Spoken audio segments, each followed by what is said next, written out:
আমরা যদি আল্লাহ রাসূল সাল্লাল্লাহু আলাইহি ওয়া আলিহি ওয়াসাল্লামের জীবনের দিকে একটু খেয়াল করি, তাহলে দেখব যে নবী হওয়ার আগেও কিন্তু আল্লাহ রাসূল সাল্লাল্লাহু আলাইহি ওয়াসাল্লামের এই ক্যারেক্টারিস্টিক্স গুলো ছিল, এই ফিচারগুলো ছিল। উনি মানুষের অনেক কাজে এসেছেন, তিনি মানুষকে সাপোর্ট করতেন, বিপদে তাদের পাশে দাঁড়াতেন, তাই না? তিনি তো অফিসিয়ালি 40 বছর বয়সে নবী হলেন, যদিও আল্লাহর এলেমে তিনি অনেক আগে থেকেই নবী। কিন্তু দুনিয়াতে আল্লাহ রাসূল সাল্লাল্লাহু আলাইহি ওয়াসাল্লাম যখন 40 বছর বয়সে উপনীত হলেন, তখনই তো হেরা গুহায় নাজিল হলো, ইকরা বিসমি রাব্বিকাল্লাযী খালাক, read in the name of your lord who has created. এই যে 5টা আয়াত নাজিল হলো, উনি নিয়ে আসলেন, কাঁপতে লাগলেন। খাদিজা রাদিয়াল্লাহু তাআলা আনহার কাছে বললেন যে, মনে হয় আমি মারা যাব, আমাকে কম্বল চাপা দাও, আমার ভয় লাগছে, আমি কাঁপছি। তখন খাদিজা রাদিয়াল্লাহু তাআলা আনহা ওনাকে আশ্বস্ত করলেন, ওয়াল্লাহি লা ইউখজিকাল্লাহু আবাদা, আপনি ভয় পাবেন না, আল্লাহ আপনাকে অপদস্থ করবেন না। ইন্নাকা লা তাসিলুর রাহিমা ওয়া তাসদুকুল হাদিসা, নিশ্চয়ই আপনি আত্মীয়তার সম্পর্ককে বজায় রাখেন, আপনি সবসময় সত্য কথা বলেন। ওয়া তাহমিলুল কাল্লা, আপনি মানুষের বোঝা বয়ে দেন। ওয়া তাকসিবুল মা'দুমা, যার উপার্জন করার কোনো সক্ষমতা নেই তার জন্য আপনি উপার্জন করেন, তাকে আপনি ফিনান্সিয়াল সাপোর্ট করেন। ওয়া তাকরিউদ দাইফা, আপনি মেহমানকে খাওয়ান। ওয়া তুঈনু আলা নাওয়াইবিল হক, সত্য যেখানে বিপন্ন সেখানে আপনি সত্যের বীর সেনানী হয়ে দাঁড়িয়ে যান। তো এই ফিচার যাদের মধ্যে থাকে, এমন ব্যক্তিত্বকে আল্লাহ তাআলা কখনোই অপমান করতে পারেন না। আপনি চিন্তিত হবেন না, ডোন্ট ওয়ারি অ্যাবাউট ইট, কোনো ভয় নাই, কোনো চিন্তা নাই, আপনি আশ্বস্ত হন। তাহলে দেখেন, এই যে 6টা গুণের কথা খাদিজা রাদিয়াল্লাহু তাআলা আনহা বললেন, এগুলো কিন্তু রাসূল সাল্লাল্লাহু আলাইহি ওয়াসাল্লাম নবী হওয়ার আগের গুণ। অর্থাৎ 40 বছর বয়সে তিনি উপনীত হওয়ার আগেই ওনার এই অভ্যেস ছিল যে উনি অন্যের বোঝা বইয়ে দিতে হেল্প করতেন, মানুষকে সাপোর্ট করতেন। যার উপার্জন করার সুযোগ নাই, ক্ষমতা নাই, তাকে তিনি উপার্জন করে দিতেন, মানে তাকে ফিনান্সিয়ালি সাপোর্ট করতেন, মেহমান খাওয়াতেন। তার মানে নবী হওয়ার আগেই উনি জনকল্যাণমূলক কাজে নিজেকে সম্পৃক্ত রেখেছেন। মানুষকে তিনি সাপোর্ট করতেন, মানুষকে হেল্প করতেন, উনি মানুষের কাজে লাগতেন। আর যে মানুষের কাজে লাগে, মানুষের উপকারে আসে, জনকল্যাণমূলক কাজে নিজেকে সম্পৃক্ত রাখে, বাই ডিফল্ট সে নেতা, বাই ডিফল্ট সে কি নেতা হয়ে যায়। তাহলে to serve before to lead, নেতৃত্ব এটা আসলে পজিশনের সাথে সম্পৃক্ত না, ইটস অল অ্যাবাউট ইনফ্লুয়েন্স। আপনার বাবা নেতা ছিল, আপনি ছেলে, তো আপনি নেতা, এটাকে নেতৃত্ব বলে না। আপনি যদি মানুষকে প্রভাবিত করবার ক্ষমতা হাসিল করেন, মানুষের কাজে আসেন, আপনাকে যদি সমাজে কাজে লাগে, আপনি মানুষকে সাপোর্ট করেন, তখন আপনি নেতা হয়ে ওঠেন। তাহলে রাসূল সাল্লাল্লাহু আলাইহি ওয়াসাল্লামের লিডারশিপটা যদি বুঝতে হয়, প্রথম কথা হচ্ছে ওনার লিডারশিপের প্যাটার্নটা ছিল সার্ভেন্ট লিডারশিপ, মানে সার্ভিস দেওয়ার মধ্য দিয়ে উনি নেতা বনে গেছেন। নবী হওয়ার আগেই ওনার মধ্যে এই ট্রেড ছিল, উনি মানুষকে সার্ভিস দিতেন। আরবিতেও একটা কথা আছে, সাইয়্যিদুল কওমি খাদিমুহুম, মানে যিনি সমাজের নেতা তিনি হবে সমাজের সবচেয়ে বড় খাদেম। যিনি নেতা হবেন তিনি সমাজের সবচেয়ে বড় কি হবেন? খাদেম হবেন। তাহলে রাসূলুল্লাহ সাল্লাল্লাহু আলাইহি ওয়া আলিহি ওয়াসাল্লামের লিডারশিপটা ছিল সার্ভেন্ট লিডারশিপ। তাহলে প্রথম পয়েন্টটা হচ্ছে, আমি আবার মাঝে মাঝে একটু জিজ্ঞেস করব, দেখবো যে আছেন কিনা আমার সাথে। প্রথম পয়েন্টটা হচ্ছে সার্ভেন্ট লিডারশিপ, মানে to serve before to lead. নেতা হওয়ার আগে খাদেম হইতে হবে। কি হইতে হবে? খাদেম হইতে পারলে আপনি বাই ডিফল্ট কি নেতা। তাহলে আল্লাহ রাসূল সাল্লাল্লাহু আলাইহি ওয়া আলিহি ওয়াসাল্লামের নেতৃত্বের প্রথম কথা হচ্ছে ওনার লিডারশিপ প্যাটার্নটা ছিল সার্ভেন্ট লিডারশিপ। এটা হচ্ছে নাম্বার 1। 2 নাম্বার কথা হচ্ছে নেতৃত্বের জন্য যেটা লাগে সেটা হচ্ছে কম্পিটেন্স। কিছু কম্পিটেন্স লাগে, এর মধ্যে অন্যতম কম্পিটেন্স হচ্ছে অ্যালোকুয়েন্স, বাগ্মিতা, বক্তব্যের পারঙ্গমতা, এটা লাগে। মানে যিনি নেতা হবেন তিনি কথা বলতে জানতে হবে, কথা বলতে পারতে হবে। এবার বলেন তো, আল্লাহ রাসূল সাল্লাল্লাহু আলাইহি ওয়াসাল্লামের এই কোয়ালিটিটা ছিল কি ছিল না? অসাধারণ কমিউনিকেশন স্কিল ছিল আল্লাহ রাসূল সাল্লাল্লাহু আলাইহি ওয়া আলিহি ওয়াসাল্লামের। এবং ওনার পাবলিক স্পিকিং এর যে কি দক্ষতা, আমরা ওনার বিভিন্ন বক্তব্যে, ওনার জুমার খুতবায়, ওনার বিভিন্ন আলোচনায়, বক্তব্যগুলো থেকে আমরা বুঝতে পারি। তাহলে নেতা হইতে হলে তার এলোকোয়েন্স লাগে, বাগ্মিতা লাগে। একজন মানুষ সর্বপ্রথম কোন জিনিসের প্রেমে পড়ে জানেন? কথার প্রেমে পড়ে। কিসের? কথার প্রেমে পড়ে। কথার ধরন, কণ্ঠস্বর, তার অ্যাটিটিউড, তার শব্দের জাদু, এটা মানুষের হৃদয়কে জয় করে ফেলে। আল্লাহ রাসূল সাল্লাল্লাহু আলাইহি ওয়া আলিহি ওয়াসাল্লাম তিনি নিজেও বলেছেন, ওয়া ইন্না মিনাল বায়ানি লা সিহরা, কিছু কিছু বক্তব্যের মধ্যে জাদু আছে। তো রাসূল সাল্লাল্লাহু আলাইহি ওয়াসাল্লামের এই অ্যালোকোয়েন্স ছিল, অ্যালোকোয়েন্স। তিনি বলতেন উতিতু জাওয়ামিউল কালিম, আল্লাহ তাআলা আমাকে সর্বমর্ম বাচন ভঙ্গির অধিকারী করেছেন। মানে উনি যেটা বলতেন এটা ছিল very precise in wording but comprehensive in meaning. Precise in wording, শব্দের বিবেচনা এটা খুবই precise and clear, but comprehensive in meaning. এটার যে দোতনা, এটার যে appeal to the heart of the people, to the heart of the listener, এটা অসাধারণ, মানুষের হৃদয়কে জয় করে ফেলতো। আল্লাহু আকবার। তাহলে নেতা হইতে হইলে তার কমিউনিকেশন স্কিল লাগবে, কি বলেন? লাগবে? এখন নেতা আসছে, উনি বক্তব্য করতে পারতেছে না, তাহলে কি নেতা হইতে পারবে? পারবে না।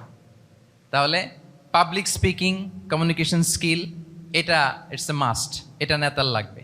যেমনটি রাসূলুল্লাহ সাল্লাল্লাহু আলাইহি ওয়া আলিহি ওয়াসাল্লামের ছিল। উনি সর্বমর্ম বাচন ভঙ্গির অধিকারী ছিলেন, বলতেন কম কিন্তু এটার অ্যাপিল ছিল অনেক বেশি, এটার ব্যাখ্যা হয়ে যেত অনেক। রাসূল সাল্লাল্লাহু আলাইহি ওয়াসাল্লামের সবচাইতে বড় ভাষণটি ছিল বিদায় হজের ভাষণ, খুব সম্ভবত। ওই ভাষণের টেক্সটগুলোকে যদি একসাথে করা হয়, আমার মনে হয় 10 মিনিটের বেশি লাগবে না ওই টেক্সটগুলো পড়তে। তার মানে সবচাইতে বড় যে ভাষণ ওনার, ওটা কত ছিল? 10 থেকে 12 মিনিটের ভাষণ ছিল। আমরা তো ঘন্টার পর ঘন্টা বক্তব্য করি, তারপরেও তো আমরা মানুষের মনকে খুশি করতে পারি না। উনি সেই যে 1400 বছর আগে 10 মিনিটের একটা ছোট্ট ভাষণ দিলেন, গোটা বিশ্ব আজও হাবুডুবু খায় ওই ভাষণের ভেতর, ঠিক কিনা বলেন? তাহলে উতিতু জাওয়ামিউল কালিম, আমি সর্বমর্ম বাচনভঙ্গির অধিকারী। সুবহানাল্লাহ, ভেরি প্রেসাইজ এন্ড ক্লিয়ার। কতটা প্রেসাইজ এন্ড ক্লিয়ার ছিল রাসূল সাল্লাল্লাহু আলাইহি ওয়াসাল্লামের বক্তব্য? আম্মা জান আয়েশা রাদিয়াল্লাহু তাআলা আনহা বলেন, লাউ আদ্দাহুল আদ্দু লা আহসাহু। তিনি যখন বক্তব্য করতেন, কেউ যদি চাইতো যে দেখি কয়টা শব্দ বললেন বক্তব্যে, কয়টা বাক্য বললেন, চাইলে মুহূর্তে গুনে ফেলা যেত সেটা। এত প্রেসাইজ এন্ড ক্লিয়ার বক্তব্য ছিল যে তিনি কয়টা বাক্য ব্যবহার করেছেন, কয়টা শব্দ ইউজ করেছেন এই বক্তব্যে, চাইলে যে কেউ গুনে ফেলতে পারত। এবং তিনি খুবই শুদ্ধ আরবিতে কথা বলতেন, আফসাহুল লিসান ছিলেন। বিশুদ্ধ ভাষায় কথা বলতে পারা এটা অনেক জরুরি। রাসূল সাল্লাল্লাহু আলাইহি ওয়াসাল্লাম অত্যন্ত বিশুদ্ধ আরবিতে কথা বলতেন, এবং বিশুদ্ধ আরবি জানাটা বা বিশুদ্ধ ভাষাটা এত জরুরি যে আল্লাহ তাআলা তার প্রিয় হাবিবকে এই বিশুদ্ধ ভাষা শেখানোর জন্য মায়ের বুকের দুধ খাওয়া থেকে বঞ্চিত রেখেছিলেন। আই রিপিট, আমি আবারও বলছি, বিশুদ্ধ ভাষাটা এত জরুরি যে আল্লাহ তাআলা তার প্রিয় হাবিবকে মায়ের বুকের দুধ থেকে বঞ্চিত রেখেছেন শুধু বিশুদ্ধ ভাষার জন্য। তিনি কিন্তু মায়ের বুকের দুধ খেতে পারেন নাই। হালিমাতু সাদিয়ার সাথে সেই বনু সাদ গোত্রে চলে গিয়েছেন, সেখানে ছিলেন। হালিমাতু সাদিয়া ওনাকে দুধ খাইয়েছেন। এরপরে যখন মরুভূমির চমৎকার পরিবেশে একেবারে বিশুদ্ধ আরবি তিনি শিখেছেন, আবার শিশু মুহাম্মদ সাল্লাল্লাহু আলাইহি ওয়াসাল্লামকে তিনি তার মায়ের কাছে ফিরিয়ে দিয়েছেন। তাহলে চিন্তা করে দেখেন যে বিশুদ্ধ ভাষার জন্য মায়ের বুকের দুধকে স্যাক্রিফাইস করা হয়েছে। আল্লাহু আকবার। তাহলে আম্মা জান আয়েশা রাদিয়াল্লাহু তাআলা আনহা বলতেন, লাউ আদ্দাহুল আদ্দু লা আহসাহু। চাইলে যে কেউ গুনতে পারতো যে তিনি প্রিয় নবীজি কয়টা বাক্য বললেন, কয়টা শব্দ, এত প্রিসাইজ এন্ড ক্লিয়ার ছিল। অন্য বর্ণনায় এসেছে, কানা ইয়াতাকাল্লামু বিকালামিন বাইনাহু ফাসলুন। তিনি এমন ভাবে কথা বলতেন, কথার মাঝখানে মাঝখানে পজ দিতেন। কে দিতেন? পজ দিতেন, মানে একটু থামতেন যাতে করে শ্রোতারা বুঝতে পারে। ইয়াতাকাল্লামু বিকালামিন বাইনাহু ফাসলুন, বলতে বলতে মাঝে মাঝে একটা পজ দিতেন যাতে সবাই বুঝতে পারে। ইয়াহফাযুহু মান জালাসা ইলাই, আশেপাশে যারা বুঝতো, তারা বসতো, তারা সহজে এটা মুখস্থ করে ফেলতে পারতো। পজ দিয়ে দিয়ে, থেমে থেমে, এত চমৎকার করে ওনার প্রেজেন্টেশন ছিল, বক্তব্য মালাগুলো ছিল, ফলে যারা শুনতেছে ইজিলি মুখস্থ করে ফেলতে পারতো। এবং গুরুত্বপূর্ণ কথা তিনি এমফাসাইজ করতেন, 3 বার বলতেন। একবার তিনি বলতেছেন, আত্তাকওয়া হা হুনা হা হুনা হা হুনা ওয়া ইউশিরু ইলা সাদরিহি 3 মাররাত। তাকওয়াকে তিনি এখানে রেফার করেছেন। আমরা তো মনে করি তাকওয়া সব ঢুকে গেছে এইখানে, তাকওয়া ঢুকে গেছে টুপিতে, তাকওয়া ঢুকে গেছে জামাতে, এগুলো তাকওয়ার একটা নমুনা। কিন্তু আল্লাহ রাসূল সাল্লাল্লাহু আলাইহি ওয়াসাল্লাম বলেছেন তাকওয়া এখানে এখানে এখানে, এভাবে 3 বার তিনি ইঙ্গিত করেছেন। গুরুত্বপূর্ণ কথাকে তিনি এভাবে এমফাসাইজ করতেন। মাঝে মাঝে এমন আবেগঘন বক্তব্য উপস্থাপন করতেন, সাহাবারা অশ্রুসিক্ত হতো। ওয়াজিলাত মিনহাল কুলুব যারাফাত মিনহাল উয়ুন। সাহাবারা বলতেন যে আমরা অশ্রুসিক্ত হতাম, আমাদের হৃদয় বিগলিত হতো, এত চমৎকার মর্মস্পর্শী বক্তব্য তিনি করতেন। এটা প্রেক্ষাপটের আলোকে। আবার যুদ্ধের ময়দানে যখন কমান্ড করতেন তখন আলা সৌতু ওয়াস্তাদ্দা গদাবু, তিনি রেগে যেতেন, উঁচু কণ্ঠে তিনি কথা বলতেন, মনে হচ্ছে একজন সেনাবাহিনীর কমান্ডার তার ব্যাটালিয়নকে কমান্ড করছেন। আল্লাহু আকবার। তাহলে বক্তব্যের যত দিক হতে পারে, স্লো মোশনে, খুব তেজস্বী বক্তব্য, খুব জ্বালাময়ী বক্তব্য, আবার মর্মস্পর্শী বক্তব্য, সব ধরনের বক্তব্য তিনি করতেন। সুবহানাল্লাহ। তাহলে অ্যালোকোয়েন্স, 2 নাম্বার হচ্ছে অ্যালোকোয়েন্স। কম্পিটেন্সের খুব গুরুত্বপূর্ণ একটা অংশ হচ্ছে অ্যালোকোয়েন্স, বাগ্মিতা। এটা একজন নেতার থাকা চাই। কি বলেন? একজন নেতার এরকম বক্তব্য দিতে জানতে হবে না? আল্লাহ রাসূল সাল্লাল্লাহু আলাইহি ওয়া আলিহি ওয়াসাল্লাম তিনি ঠিক এইভাবে বক্তব্য করতেন। মাঝে মাঝে তিনি ইমোশনাল ইন্টেলিজেন্স ইউজ করতেন, মানে আবেগ অনুভূতিকে নাড়িয়ে দিয়ে শ্রোতাকে প্রভাবিত করে ফেলা। স্পিরিচুয়াল ইন্টেলিজেন্স বা ইমোশনাল ইন্টেলিজেন্স তিনি বক্তব্যের মধ্যে ব্যবহার করতেন। এমনভাবে তিনি নাসিহাত করতেন, এমনভাবে কথা বলতেন, মানুষের আবেগ অনুভূতিকে তিনি নাড়িয়ে দিতেন। আল্লাহু আকবার। ছোট্ট একটা উদাহরণ এখানে আমি হাজির করি। আপনারা হুনাইনের যুদ্ধের কথা নিশ্চয়ই শুনেছেন। কত হিজরিতে হয়েছিল? হ্যাঁ, আজকে তো অনেক পুরস্কার বিজয়ীদেরকে দেখলাম আমরা, মাশাআল্লাহ। কত? 8ম হিজরি। তার মানে মক্কা বিজয়ের ইমিডিয়েট পরেই, কয়েক সপ্তাহ পরেই তো হুনাইনের যুদ্ধ হয়েছিল। তো এই হুনাইনের যুদ্ধে অনেক ওয়ার বুটিজ মুসলমানদের করতলগত হয়েছিল, মানে অনেক গানিমাত, অনেক সম্পদ ওনারা যুদ্ধ শেষে যুদ্ধলব্ধ সম্পদ হিসেবে পেয়েছিলেন। 24,000 উট। কত উট? 24,000 উট, প্রায় 40,000 ভেড়া। এত পরিমাণ গনিমত যখন রাসূল সাল্লাল্লাহু আলাইহি ওয়াসাল্লাম পেলেন, তিনি এগুলো বন্টন করতে শুরু করলেন। কিন্তু রাসূল সাল্লাল্লাহু আলাইহি ওয়াসাল্লাম তিনি বন্টন করতে যে আনসারি সাহাবীদেরকে, অর্থাৎ মদিনার যে সাহাবারা, তাদেরকে কিছুই দিলেন না, বরং তিনি মক্কার সাহাবাদেরকে দিলেন, অন্যান্য গোত্রের লোকদেরকে দিলেন, আশেপাশের সবাইকে দিলেন, কিন্তু দিলেন না কাদেরকে? আনসারি সাহাবীদেরকে। ফলে এত বিশাল ওয়ার বুটিজ, এর মধ্যে থেকে কিছুই আনসারিরা পেল না। ওনাদের মধ্যে ক্ষোভের জন্ম নিল, ওনাদের মধ্যে একটু অসন্তোষ তৈরি হলো, ক্ষোভের জন্ম হলো, এবং ক্ষোভ থেকে ওনারা সমালোচনা করতে আরম্ভ করলেন আল্লাহ রাসূল সাল্লাল্লাহু আলাইহি ওয়াসাল্লামের। এবং সমালোচনা করতে করতে এটা এমন পর্যায়ে চলে গেল, এক পর্যায়ে তারা বলতে আরম্ভ করলো যে আমরা ওনার জন্য জান দিলাম, জীবন দিলাম, আজকে উনি এত সম্পদ পেয়ে সব নিজ এলাকার লোকদের মাঝে বন্টন করে দিল, এটা কি ঠিক করলো উনি? আল্লাহ তাআলা আল্লাহর নবীকে ক্ষমা করুক, আল্লাহ তার রাসূলকে ক্ষমা করুক। মানে কেমন যেন রাসূল একটা ভুল করে ফেলছেন, রাসূল সাল্লাল্লাহু আলাইহি ওয়াসাল্লাম ওনাদেরকে দিতে বাধ্য ছিলেন, এটা যেহেতু দেন নাই, আল্লাহ তার রাসূলকে ক্ষমা করুক, এরকম একটা কথা তারা বলে ফেললেন। তো এটা তো অনেক বড় কথা। আল্লাহ রাসূল সাল্লাল্লাহু আলাইহি ওয়া আলিহি ওয়াসাল্লাম যখন এই কথা শুনলেন, তখন তিনি আনসারী সাহাবীদেরকে জড়ো করে একটা গেট টুগেদার করে এমন ইমোশনালি ওনাদেরকে কাবু করলেন, ইমোশনাল ইন্টেলিজেন্স ইউজ করলেন। এখানে তারা এসেছিল ক্ষোভ নিয়ে, অসন্তোষ নিয়ে, পরে সবাই কান্না করে রাসূল সাল্লাল্লাহু আলাইহি ওয়াসাল্লামের কাছে ক্ষমা চেয়ে সেই মজলিস থেকে উঠতে বাধ্য হয়েছে।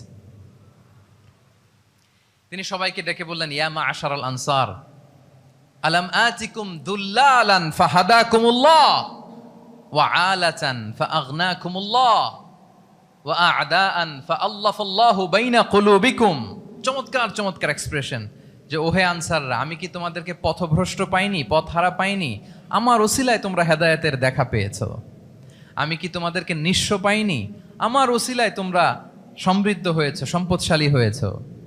আমি কি তোমাদেরকে যুদ্ধরত অবস্থায় পাইনি? আউস খাজরাজ তোমরা তো ফাইট করতেছিলে ইচ আদার, আমি যে তোমাদের মধ্যে সম্প্রীতি আর ভালোবাসার মেলবন্ধনে তোমাদেরকে একত্রিত করে দিলাম। আওয়াজাতুম ফি আনফুসিকুম ফি লুআআতিম মিনাদ দুনিয়া, আর দুনিয়ার সামান্য কিছু জিনিসের কারণে তোমরা মনে কষ্ট পাচ্ছ, যেটা দিয়ে আমি কিছু মুসলিমদের হৃদয়কে আকৃষ্ট করছিলাম। তা আল্লাফতু বিহা কওমান লিউসলিমু ওয়া ওয়াকালতুকুম ইলা ইসলামিকুম, আমি কিছু মুসলিমদেরকে এগুলো দিয়ে তাদের হৃদয়টাকে ইসলামের প্রতি আরো অ্যাট্রাক্টেড করতেছিলাম, আর তোমাদেরকে তোমাদের ইসলামের উপরই আমি ছেড়ে দিয়েছি। আমি জানি আমার আনসাররা, তাদের হৃদয়ে যে ইসলাম আছে এটাই তাদের জন্য যথেষ্ট। আমা তারদাউনা আইয়াযহাবান নাসু বিশ-শাতি ওয়াল বাঈর ওয়া তারজিউনা বিরাসূলিল্লাহি ফি রিহালিকুম, won't you be happy that people go back to their country with sheep and camel, and you go back to your country with Rasulullah? Allahu Akbar. তোমরা কি এতে খুশি হবে না মানুষ উট আর ভেড়া নিয়ে তাদের এলাকায় ফিরবে, আর তোমরা আল্লাহর রাসূলকে নিয়ে তোমাদের এলাকায় ফিরবে? এরকম একটার পর একটা ইমোশনালি রাসূল সাল্লাল্লাহু আলাইহি ওয়াসাল্লাম যখন আনসার সাহাবীদেরকে কাবু করতে লাগলেন, ওনারা এমনভাবে কান্নার রোল জুড়ে দিল, এমনভাবে অনুতপ্ত হলো, কাঁদতে শুরু করলো। পরে এরা বলতে আরম্ভ করলো, আমি তো 2-1 বাক্য বললাম, লম্বা চূড়া মন মাতানো বক্তব্য, হৃদয়স্পর্শী বক্তব্য। তারা বললো, ইয়া রাসূলুল্লাহ, আমরা শুধু আপনাকে পেয়েই খুশি। রাসূল সাল্লাল্লাহু আলাইহি ওয়াসাল্লাম বলেন, গোটা বিশ্বের মানুষ যদি এই পথ ধরে আর আনসারীরা যদি এই পথ ধরে, আমি এই পথ ছেড়ে দিয়ে আনসারীদের পথে হাঁটবো। আল্লাহ তুমি আনসারদের ক্ষমা করো, তাদের সন্তানদের ক্ষমা করো, তাদের নাতিদেরকে ক্ষমা করো। এভাবে মর্মস্পর্শী বক্তব্য যখন ইমোশনাল ইন্টেলিজেন্স দিয়ে যখন রাসূল সাল্লাল্লাহু আলাইহি ওয়াসাল্লাম বললেন, সব আনসারী সাহাবারা কাঁদতে আরম্ভ করলেন। সবাই ফাবাকাল কওমু হাত্তা আখদালু লুহাহুম, তাদের প্রত্যেকের দাড়ি ভিজে গেল, এমন কান্না জুড়ে দিল। আল্লাহু আকবার। তাহলে এটা ছিল রাসূল সাল্লাল্লাহু আলাইহি ওয়াসাল্লামের বক্তব্যের মাধ্যমে শ্রোতাদের মাঝখানে প্রভাব সৃষ্টি করার ক্ষমতা। চিন্তা করতে পারেন, হৃদয় কেঁপে ওঠে না এই কথা শুনলে? Won't you be happy? People go back to their home with sheep and camel and you take the messenger of Allah with you. মানুষ ছাগল ভেড়া নিয়ে ফিরতেছে, তোমরা তো আল্লাহর নবীকে নিয়ে ঘরে ফিরতেছো। আল্লাহু আকবার। তাহলে এই কম্পিটেন্সটা লাগে একজন নেতার, তিনি এরকম মর্মস্পর্শী বক্তব্য দিতে জানতে হবে। কি বলেন? এটা দরকার আছে না? আচ্ছা, তাহলে রাসূল সাল্লাল্লাহু আলাইহি ওয়াসাল্লামের লিডারশিপ নিয়ে যেহেতু কথা বলছি, প্রফেটিক লিডারশিপ, প্রথমটা বলেছিলাম ওনার লিডারশিপের স্টাইল কি ছিল? এই তো মুখস্থ হয়ে গেছে, মাশাআল্লাহ। আবার লেটস মেক এ নয়েজ। প্রথমটা কি ছিল? Servant leadership. 2 নম্বরে এলোকুয়েন্স, বাগ্মিতা, বক্তব্যের পারঙ্গমতা চাই একজন নেতার মধ্যে, যেটা আল্লাহ রাসূল সাল্লাল্লাহু আলাইহি ওয়াসাল্লামের ছিল। এবং সেখান থেকে আমাদের শেখার আছে, নেয়ার আছে, কিভাবে তিনি বক্তব্য করতেন, কিভাবে জটিল কথাকে সহজ করে উপস্থাপন করতেন, কিভাবে এত চমৎকার করে তিনি ক্রাউড হ্যান্ডেল করতেন। দুটো গেল। 3 নাম্বার হচ্ছে আল্লাহ রাসূল সাল্লাল্লাহু আলাইহি ওয়া আলিহি ওয়াসাল্লামের নেতৃত্বের গুণাবলীগুলো যদি আমরা লিস্ট ডাউন করি, 3 নাম্বার হচ্ছে কম্পেশন। কম্পেশন, a leader should be compassionate. 3 number হচ্ছে কম্পেশন, মানে সফট হার্টেড, দয়াদ্র হৃদয় হতে হবে। আপনি মানুষের দুঃখ যদি আপনাকে কাঁদায় তবেই আপনি নেতা। কি বলেন? মানুষের দুঃখ দেখে, কষ্ট দেখে যদি আপনার মধ্যে কান্না আসে বুক ফেটে, তবেই আপনি নেতা। তাহলে দয়াদ্র হতে হয় নেতাকে, তাকে দয়ালু হতে হয়, কম্পেশনেট হতে হয়, দয়াদ্র হৃদয়ের হতে হয়। আমরা আল্লাহ রাসূল সাল্লাল্লাহু আলাইহি ওয়াসাল্লামের দিকে যদি তাকাই, ওনার তো একটা উপাধি হচ্ছে রাহমাতাল লিল আলামিন। আল্লাহ রাসূল সাল্লাল্লাহু আলাইহি ওয়াসাল্লামের উপাধি কি? ওমা আরসালনাকা ইল্লা রাহমাতাল লিল আলামিন, we have not sent you but as mercy for all the worlds. নবী হে, আপনাকে সবার জন্য আমি মার্সি করে পাঠিয়েছি, রাহমা করে পাঠিয়েছি। আপনি সবার জন্য রহমত, মানুষের জন্য, ম্যানকাইন্ড, জিনকাইন্ড, অ্যানিমালস, সবার জন্য আপনি রাহমা, মার্সি। তাহলে একজন মানুষ যখন নেতা হয়ে উঠতে চাইবে, নেতৃত্বের অন্যতম একটা লিডারশিপ ট্রেইট হচ্ছে কম্পেশন। অন্যের ব্যথায়, অন্যের দুঃখে তার কান্না আসতে হবে। সফট হার্টেড হইতে হবে তাকে, মাঝে মাঝে দয়াদ্র হৃদয়ের হতে হবে, তবেই সে নেতা। রাসূল সাল্লাল্লাহু আলাইহি ওয়াসাল্লাম কতটা দয়াদ্র ছিল, আল্লাহ তাআলা অন্য আয়াতে বলছেন, ফাবিমা রাহমাতিম মিনাল্লাহি লিনতা লাহুম ওয়ালাউ কুনতা ফাযযান গালিযাল কলবি লানফাদ্দু মিন হাওলিক। নবী হে, আল্লাহর অশেষ অনুগ্রহে আপনি খুব কোমল ভাষী হয়েছেন, কোমল হৃদয়ের হয়েছেন। লিনতা লাহুম, সবার জন্য আপনি সফট হার্টেড হয়েছেন আল্লাহর অনুগ্রহে। যদি আপনি সফট হার্টেড না হয়ে আপনি যদি কঠোর হৃদয়ের অধিকারী হতেন, তাহলে এখন লোকেরা যেমনি আপনাকে ঘিরে রাখে, আপনার চারিপাশে সবাই ঘিরে রাখতো না। আল্লাহু আকবার। সাহাবারা সব সময় রাসূল সাল্লাল্লাহু আলাইহি ওয়াসাল্লামের সঙ্গ পেতে চাইতো, অ্যাকম্পানি চাইতো, ঘিরে রাখতো।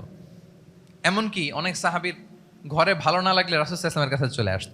এমনকি অনেক সাহাবী বলতেন যে আমার পেটে ক্ষুধা লাগলেই আমি রাসূলের কাছে যেতাম, কারণ রাসূলের চেহারা দেখলে আমার পেটের ক্ষুধা উধাও হয়ে যেত। ফাবিমা রাহমাতিম মিনাল্লাহি লিনতা লাহুম। নবী হে, আল্লাহর অনুগ্রহে আপনি কোমল ভাষী হয়েছেন। তাহলে কোমল হৃদয়ের হওয়া, সফট হার্টেড হওয়া, দয়াদ্র চিত্তের হওয়া, এটা অন্যতম একটা লিডারশিপ ট্রেট। এত দয়াদ্র ছিলেন আল্লাহ তাআলা বলছেন ফালাআল্লাকা বাখিউন নাফসাকা আলা আসারিহিম ইল্লাম ইউমিনু বিহাযাল হাদীসি আসাফা।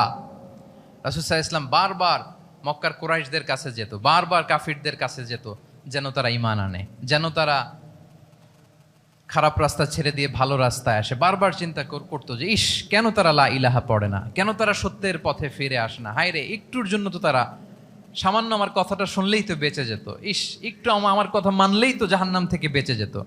এরকম অস্থির হয়ে তাদের পেছনে ছুটতেন। আল্লাহ তাআলা বলেছেন, নবী হে, আপনি ওদের পেছনে ছুটতে ছুটতে আপনি তো নিজেকেই শেষ করে দিবেন। বাখিউন নাফসাক, আপনি তো নিজের দিকে খেয়াল করছেন না, নিজের শরীরের দিকে খেয়াল করছেন না, নিজের স্বাস্থ্যের দিকে, সময়ের দিকে। আপনি পাগল পাড়া হয়ে তাদেরকে বাঁচানোর জন্য ছুটছেন। তাহলে কতটা দয়াদ্র কোমল হৃদয়ের অধিকারী হলে যে কাফেররা রাসূল সাল্লাল্লাহু আলাইহি ওয়াসাল্লামকে ফিজিক্যালি মেন্টালি এমন কোনো টর্চার নেই, করে নাই, তাদের পিছনে পিছনে ছুটতেন তিনি। হায় রে, একটু যদি ইমানের রাস্তায় আনা যায়, কোনোভাবে যদি তাদেরকে বুঝিয়ে কনভিন্স করা যায়, তাহলে কম্প্যাশনেট, দয়ালু হওয়া, এটা নেতৃত্বের অন্যতম একটা গুণ। আপনার হৃদয়ে দয়া থাকতে হবে, মায়া থাকতে হবে সবার জন্য, কারণ নেতা তিনি তো সবার। লেটসে বাংলাদেশের যিনি প্রধানমন্ত্রী হবেন, আরো রেলেভেন্ট হয়ে যাচ্ছে এখন কথা, সামনে তো নির্বাচন আসতেছে, সো কেউ না কেউ তো প্রধানমন্ত্রী হবে। তো উনি যখন প্রধানমন্ত্রী হবে ধরেন, উনি কি শুধু ওনার দলের প্রধানমন্ত্রী হবেন? তাহলে উনি 18 কোটি মানুষের প্রধানমন্ত্রী হবেন, ঠিক কিনা বলেন? তাহলে সবার জন্য ওনার হৃদয়ে দয়া, ভালোবাসা, এটা থাকার দরকার আছে না নাই? তিনি সবার প্রতি কোমল হৃদয়ের হইতে হবে, দয়াদ্র হইতে হবে। প্রধানমন্ত্রী উনি শুধু নিজ দলের প্রধানমন্ত্রী নন, 18 কোটি মানুষের প্রধানমন্ত্রী। তাহলে সফট হার্টেড হইতে হবে। রাসূল সাল্লাল্লাহু আলাইহি ওয়াসাল্লামের মধ্যে এটা ছিল।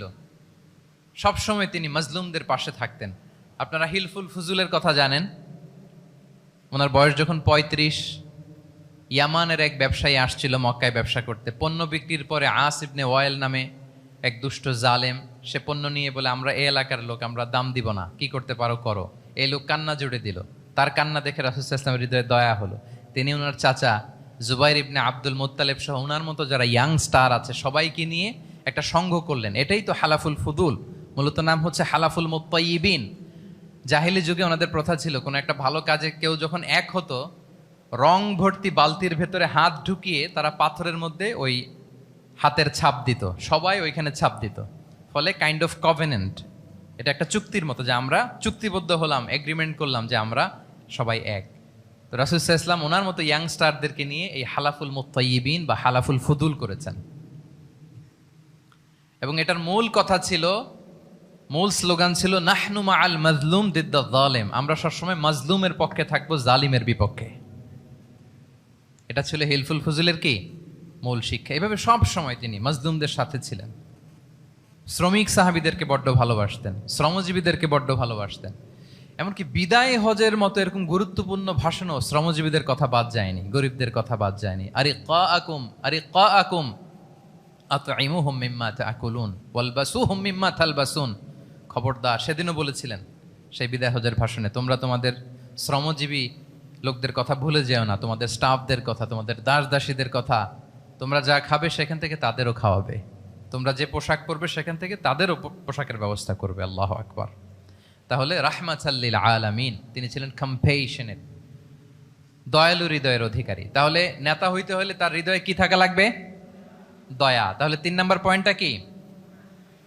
হ্যাঁ কি সবাই বলি, 3 নম্বর পয়েন্টটা কি? কম্প্যাশন, অনুগ্রহ বা দয়া, এটা একজন নেতার হৃদয়ে থাকা চাই। 4 নম্বরে হচ্ছে ইন্টিগ্রিটি। ইন্টিগ্রিটি মানে সততা, নৈতিকতা থাকতে হবে। এটা অন্যতম একটা লিডারশিপ ট্রেট। এটার বড় ক্রাইসিস এখন ইন্টিগ্রিটির। রাসূল সাল্লাল্লাহু আলাইহি ওয়াসাল্লামের লিডারশিপটা ছিল এথিক্যাল লিডারশিপ, কিন্তু এইটার অনেক বড় ক্রাইসিস আমাদের সমাজে, আমাদের নেতৃত্বের মাঝে। কি বলেন? নৈতিকতার ঘাটতি আছে না? নৈতিকতা বিবর্জিত নেতৃত্ব, এটা দিয়ে কিছুই হয় না। একটা জাতির ধ্বংসের জন্য নৈতিকতা বিবর্জিত নেতৃত্বই যথেষ্ট। এজন্য নৈতিকতা লাগবে, ইন্টিগ্রিটি, সততা। আমরা যদি আল্লাহ রাসূল সাল্লাল্লাহু আলাইহি ওয়াসাল্লামের নেতৃত্বের দিকে তাকাই, তাহলে ওনার সততা, ওনার সত্যবাদিতা, ওনার আমানতদারিতা নিয়ে যদি আমরা একটু সিরাতের পরতে পরতে খেয়াল করি, এমনকি নবী হওয়ার আগে যদি খেয়াল করি, তাহলে দেখব যে মক্কার লোকেরা আল্লাহ রাসূল সাল্লাল্লাহু আলাইহি ওয়াসাল্লামকে আস-সাদিক আল আমিন উপাধিতে ভূষিত করেছেন। সুবহানাল্লাহ, মানে সত্যবাদী, ট্রুথফুল অ্যান্ড ট্রাস্টওয়ার্দি। স্বয়ং মক্কার লোকেরা, মক্কার মুশরিকরা রাসূল সাল্লাল্লাহু আলাইহি ওয়াসাল্লামকে উপাধি দিয়েছিলেন আল আমিন। কি উপাধি দিয়েছিলেন? আল আমিন। তার মানে কখনো মিথ্যা বলেননি, কখনো আমানতের খেয়ানত করেননি। যখন আয়াত নাজিল হলো ওয়া আনজির আশিরাতাকাল আকরাবিন, হে নবী আপনি আপনার নিকট আত্মীয়দেরকে সতর্ক করুন জাহান্নামের আযাবের, তিনি সাফা পাহাড়ের চূড়ায় উঠে গেলেন, ডাকতে আরম্ভ করলেন, ও মক্কার লোকেরা, ও আমার আত্মীয়রা, আমি যদি বলি এই পাহাড়ের পেছনে একদল ঘোড়সাওয়ার সশস্ত্র ব্যাটালিয়ন তোমাদেরকে এখনই অ্যাটাক করবে, তোমরা কি বিশ্বাস করবে? আকুনতুম মুসাদ্দিকিয়া, আমার কথা বিশ্বাস করবে? মক্কাবাসী এক বাক্যে কি বলেছিল জানেন? তারা বলেছিল নাম, অবশ্যই বিশ্বাস করব। আমি যদি বলি তোমাদেরকে অ্যাটাক করার জন্য প্রস্তুত একদল ঘোড়সাওয়ার, বিশ্বাস করবে? আকুনতুম মুসাদ্দিকিয়া, সবাই কি বলেছিল? নাম, অবশ্যই বিশ্বাস করব। কেন বিশ্বাস করবে? বলে যে মা জাররাবনা আলাইকা ইল্লা সিদকা, we have never ever experienced a single lie from you in our life.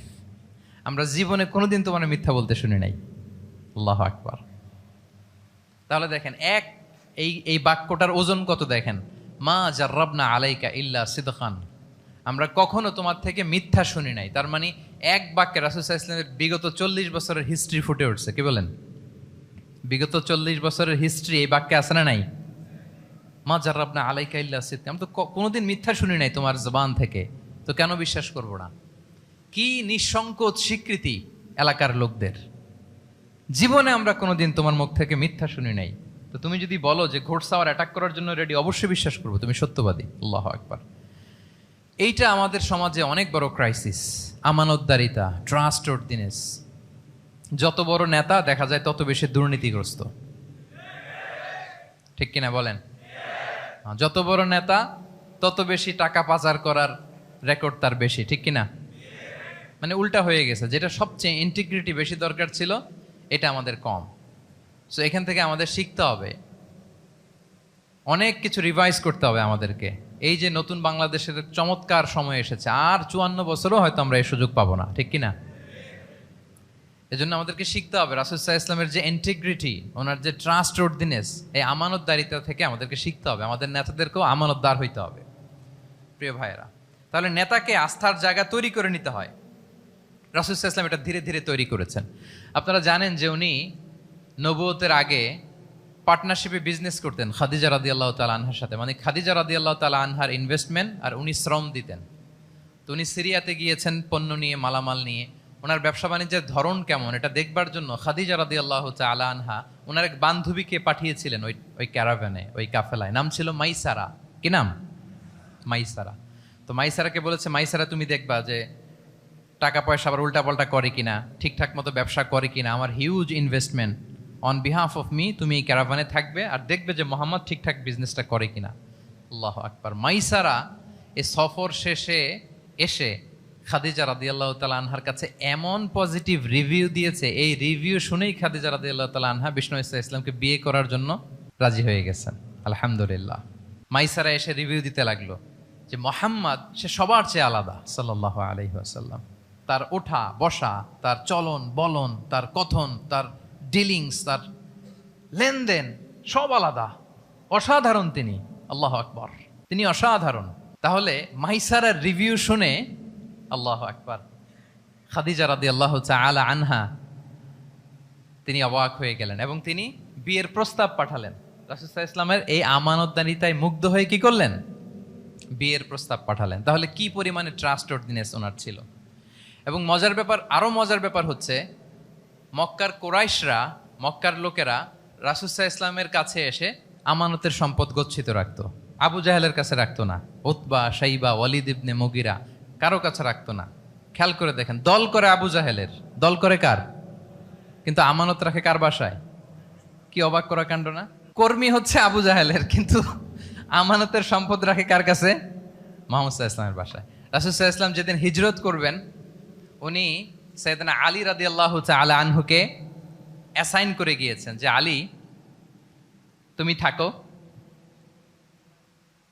তুমি কয়েকদিন পরে মদিনায় হিজরতে যাবা, আমার কাছে যত আমানতের সম্পদ আছে এগুলো তুমি আগে বিলি করে তারপরে যাবে। রাসূল ইসলাম আবু বকর রাদিয়াল্লাহু তাআলা আনহুকে নিয়ে চলে গেলেন।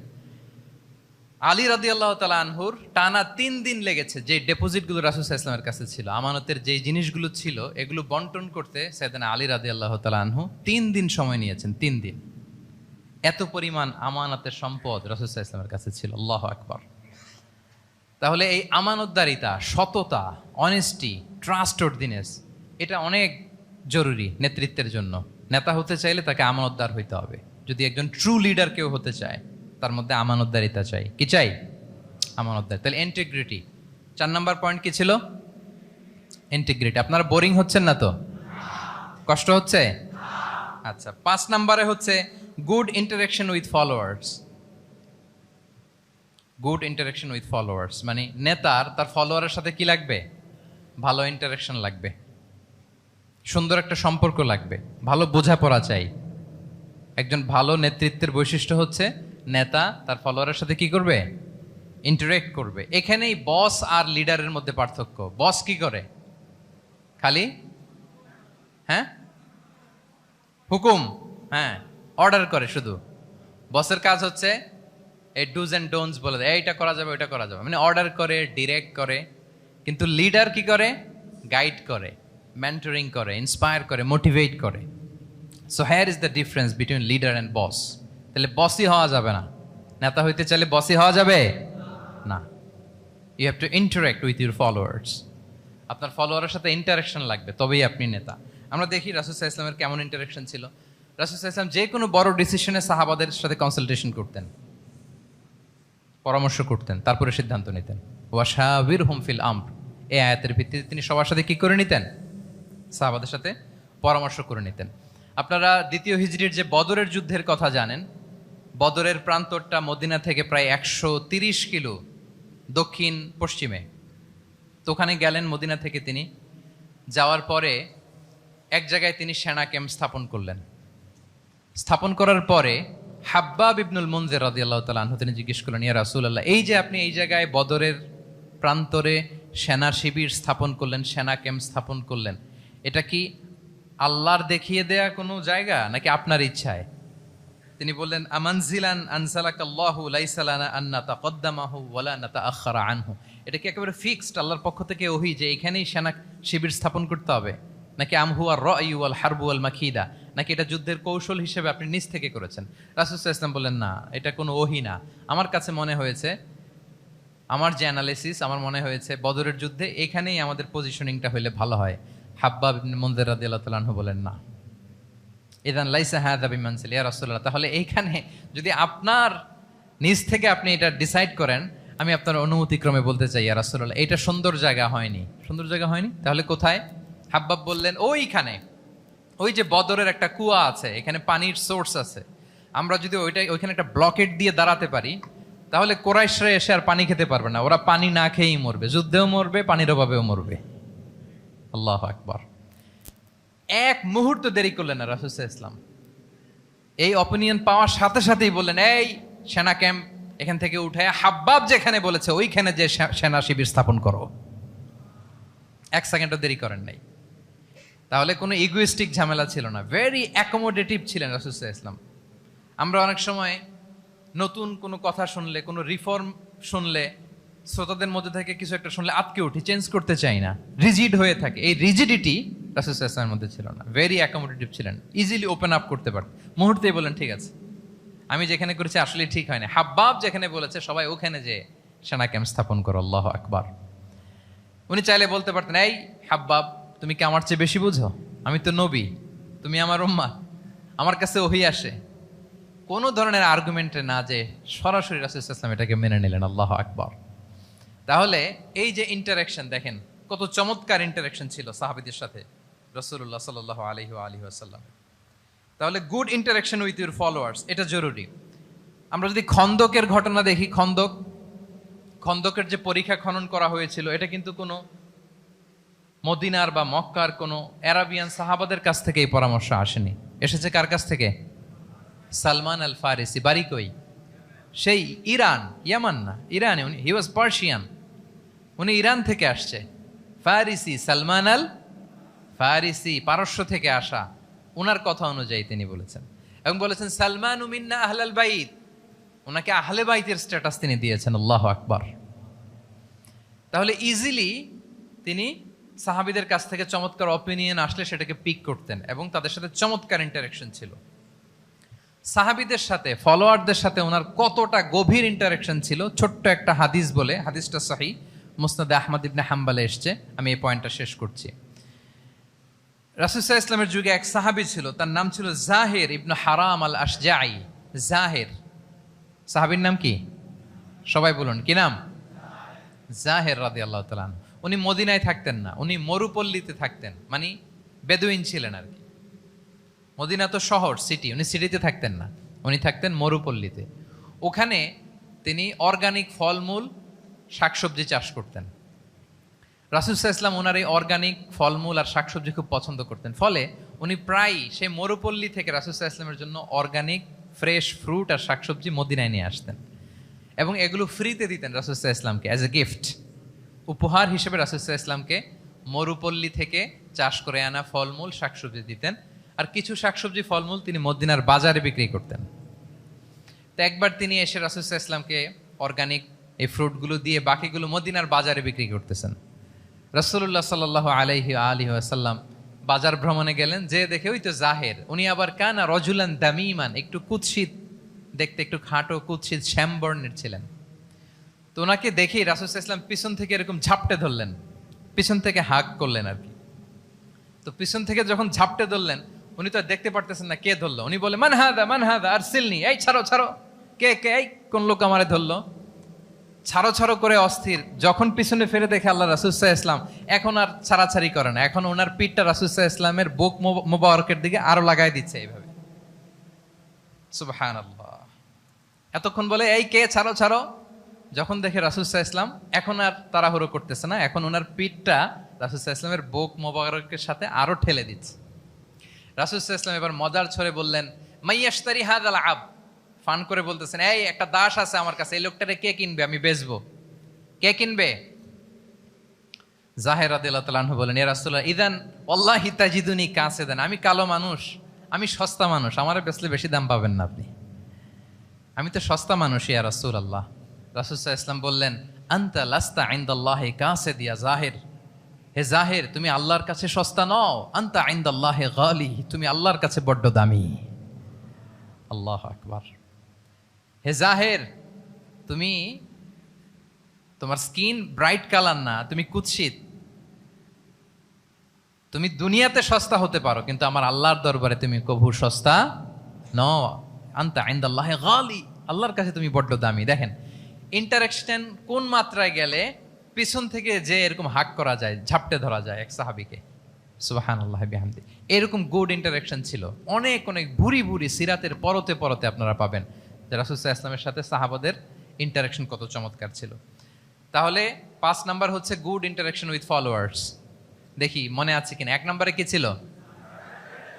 2 নম্বরে, 3 নম্বরে কম্প্যাশন, 4 নম্বরে ইন্টিগ্রিটি, 5 নম্বরে মাশাআল্লাহ গুড ইন্টারাকশন উইথ ফলোয়ার্স। 6 নম্বরে হচ্ছে কারেজ, সাহসিকতা। নেতা হইতে হইলে সাহস লাগবে না? নেতারে বাঁচানোর জন্য কর্মীরা দৌড়াইতেছে সামনে, নেতা যদি ছোটে পেছনে, তাহলে হবে? হ্যাঁ, রিক্সার টায়ার পাংচার হলে যদি নেতা 3 লাফ দেয়, এটা কি নেতা? তাহলে কি? তাহলে তো তাকে নেতা বলা যায় না। কি বলেন? নেতার তো হি শুড বি কারেজাস, তার সাহসী হইতে হবে, দুর্দান্ত সাহস থাকতে হবে তার। রাসূল সাল্লাল্লাহু আলাইহি ওয়াসাল্লামের এরকম দুর্দান্ত সাহস ছিল, অত্যন্ত সাহসিকতার অধিকারী তিনি ছিলেন। এবং এই লিডারশিপ ট্রেটটা খুবই জরুরি, এটাকে বলে মাদার স্কিল। খারেজি যে মাদার স্কিল, এটাই সব। এই হিম্মত লাগবে। আর রাজুলু যু হিম্মা ইউহিল উম্মা, যার হিম্মত আছে সেই জাতিকে জাগাতে পারে, ঠিক কিনা? এই যে আমাদের কাছে তো উদাহরণ একেবারে হাতের কাছেই, এই যে 5 আগস্টে, এই যে জুলাই আপরাইজিং, যদি কারেজ না থাকতো আমাদের তরুণদের, আমাদের জেনজিদের, তাহলে এই পরিবর্তনকে আমরা দেখতে পেতাম না। আমি গল্প শুনছিলাম যে এই চট্টগ্রাম বিশ্ববিদ্যালয় থেকে 2 জন শহীদ হয়েছে। আল্লাহ তাদের কবরগুলোকে তুমি জান্নাতে টুকরা বানিয়ে দাও। এই যে আমাদের তরুণরা তাজা রক্ত দিয়ে একটা চেঞ্জ এনেছে, পরিবর্তন, এটা তো কারেজ, তাদের সাহসিকতার বহিঃপ্রকাশ, ঠিক কিনা? এটা লাগবে। কেউ যদি লিড দিতে চায়, লিডার হতে চায়, তার এটা লাগবে, মাস্ট। রাসূল সাল্লাল্লাহু আলাইহি ওয়াসাল্লাম অত্যন্ত সাহসী ছিলেন। দুই একটা উদাহরণ আমরা সিরাত থেকে দেখি। একবার মদিনাতে রাত্রিবেলা বিকট একটা আওয়াজ হলো,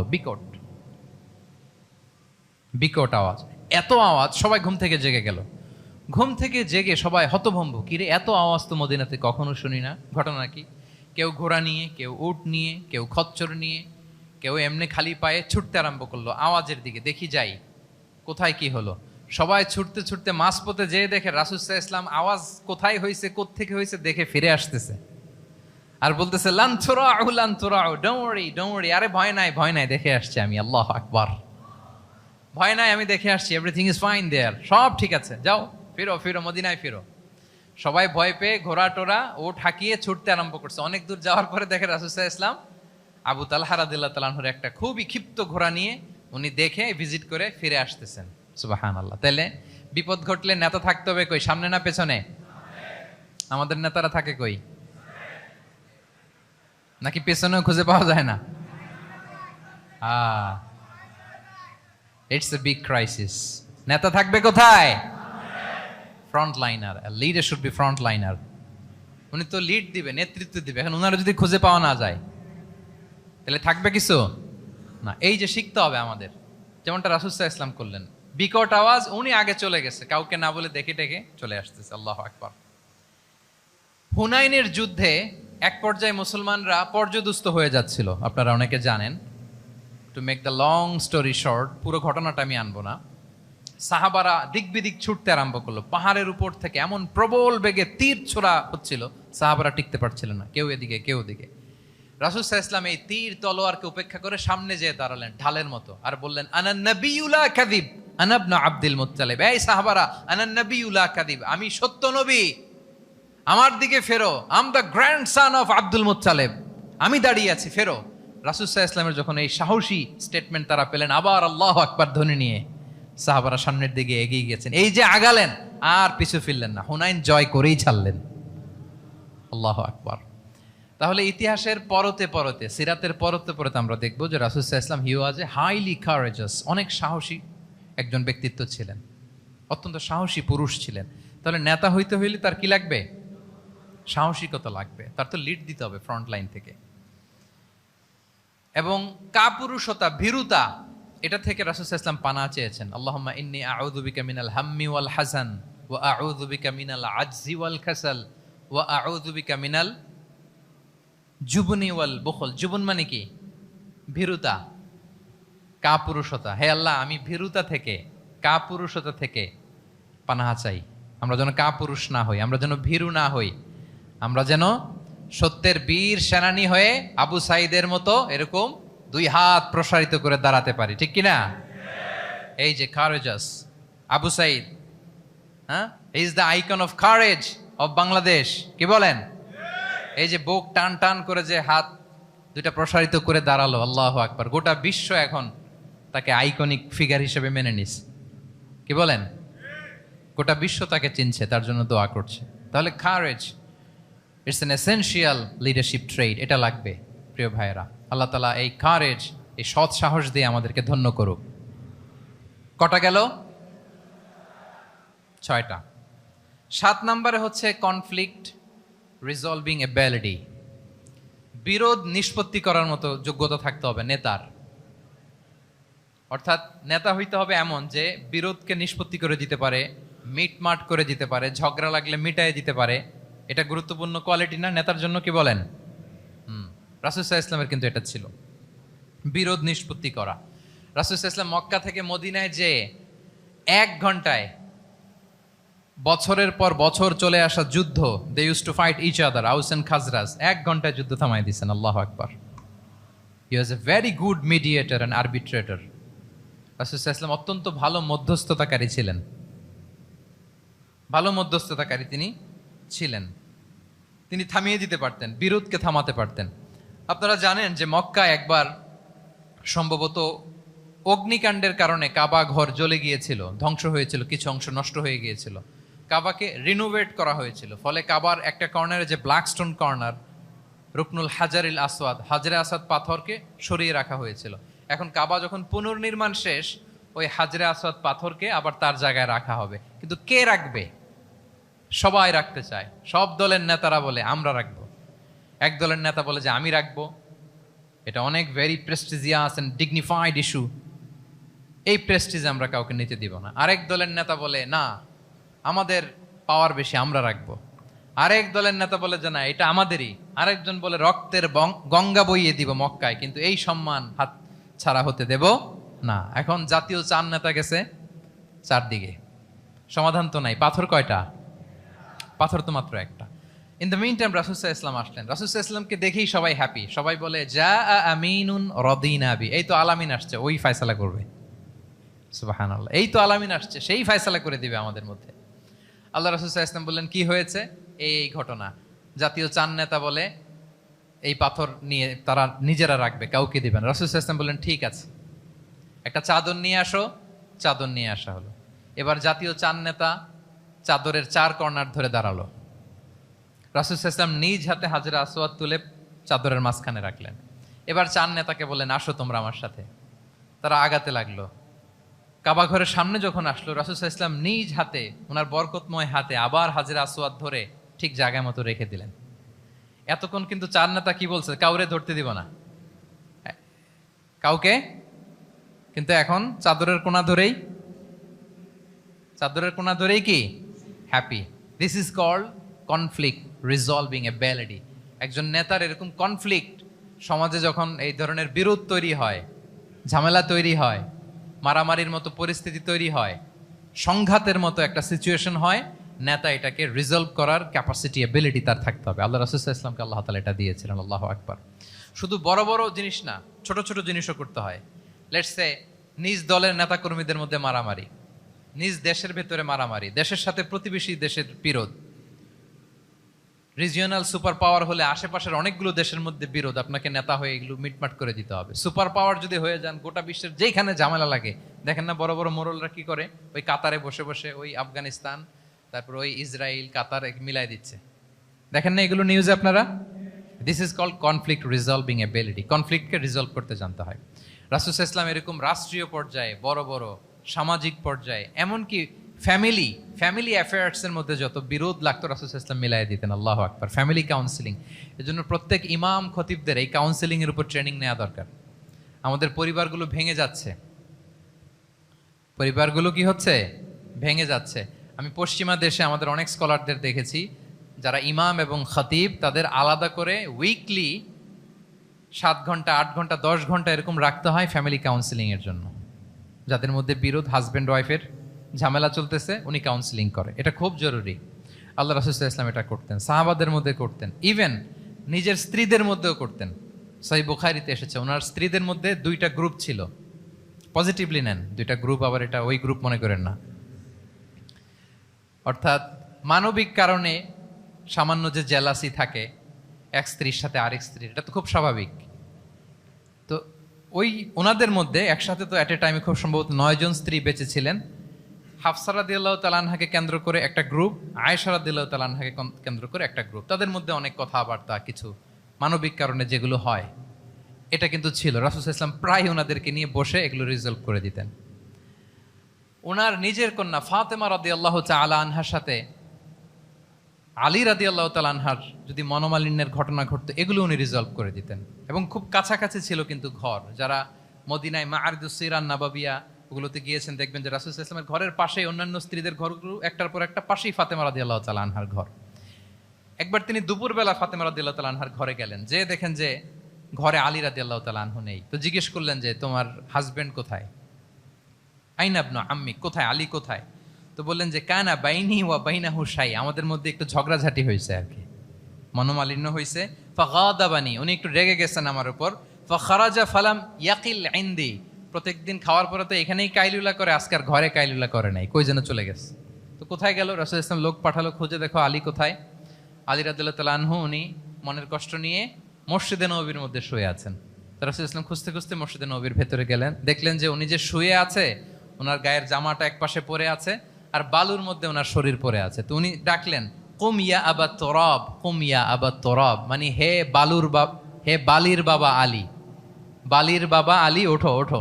মজা করে বললেন যে ইয়া আবা তরাব, যেহেতু বালি লেগে আছে গায়ে, বালির বাবা আলী ওঠো। ওখান থেকে ধরে এনে ফাতেমা রাদিয়াল্লাহু তাআলার কাছে নিয়ে দুইজনকে পাশে বসিয়ে এই যে আবার মিটমাট। এটা ছিল রাসূল সাল্লাল্লাহু আলাইহি ওয়াসাল্লামের ডেইলি বেসিসে একটা অ্যাক্টিভিটি। কনফ্লিক্ট তিনি রিজলভ করে দিতেন। সহিহ বুখারীতে একটা অধ্যায় আছে কিতাবুস সুলহি ফিল বুখারীতে আছে কিতাবুস সুলহ, এটার নাম, অধ্যায়টার নাম হচ্ছে কিতাবুস সুলহ, মানে মীমাংসা করে দেওয়ার অধ্যায়। একটা পরিচ্ছেদ আছে, পরিচ্ছেদের নাম হচ্ছে বাবু কওলিল ইমামি লি আসহাবিহি ইযহাবু বিনা নুসলিহ বাইনাহুম। রাসূল সাল্লাল্লাহু আলাইহি ওয়াসাল্লাম প্রায় বলতেন যে আমাকে নিয়ে যাও, আমি মিলাই দিব। ঝগড়া ঝাঁটি মারামারির কথা শুনলে রাসূল সাল্লাল্লাহু আলাইহি ওয়াসাল্লামের বিখ্যাত ডায়লগ এটা। উনি বলতেন, আরে ঝগড়া, ইযহাবু বিনা, আমি আছি না, আমারে নিয়ে যাও, আমি মিলাই দিব। আমাকে নিয়ে যাও, আমি সংশোধন করে দিব। আল্লাহু আকবার। তাহলে কনফ্লিক্ট রিজলভিং এবিলিটি এটা একজন নেতার থাকা চাই। কি বলেন? আচ্ছা, কয়টা গেল? কয়টা? 7:40 বেজে গেছে। আচ্ছা, 8 নম্বরে হচ্ছে visionary. Visionary, a leader should be futuristic. সময়ের আগে চলতে পারা, এটা নেতার কাজ। He should see beyond the boundary, out of the box. তাকে আউট অফ দ্য বক্স চিন্তা করতে হবে। কর্মীরা যদ্দূর দেখে এয়ারপোর্ট থেকে নেতা দেখা শুরু করবে, তখন সে হয়ে উঠবে নেতা। হ্যাঁ, এটাকে বলে ভিশনারি। এই ট্রেডটা একটা লিডারশিপ ট্রেড, খুব গুরুত্বপূর্ণ লিডারশিপ ট্রেড, মানে ফারসাইটেডনেস থাকা, দূরদর্শিতা থাকা, ফিউচারিস্টিক অ্যাটিটিউডের হওয়া, সময়ের আগে চলতে পারা, মানে আগ থেকে আন্দাজ করতে পারা। রাসূল সাল্লাল্লাহু আলাইহি ওয়াসাল্লামের মধ্যে এটা ছিল। কেমন ছিল? ওনার দুই একটা উক্তি আমি কয়েকটা হাদিস শেয়ার করি। তিনি বলতেন, ইন্নাল্লাহা যাওয়ালি আল আরদা ফারাআইতু মাশআরিকাহা ওয়া মাগারিবাহা ওয়া ইন্না মুলকা উম্মতি সায়াবলুগু মুলকুহা মা যুবিয়ালি মিনহা। আল্লাহ তাআলা এই পৃথিবীটাকে ফোল্ড করে ছোট রেপ্লিকা বানিয়ে আমার সামনে তুলে ধরেছেন। ফারাআইতু মাশারিকাহা ওয়া মাগারিবাহা, আমি পৃথিবীর প্রাচ্য পাশ্চাত্য সবটুকুন দেখেছি। আর আমি যদ্দূর দেখেছি ঠিক তদ্দূর জায়গায় আল্লাহ তাআলা লা ইলাহার বাণী পৌঁছে দিবে।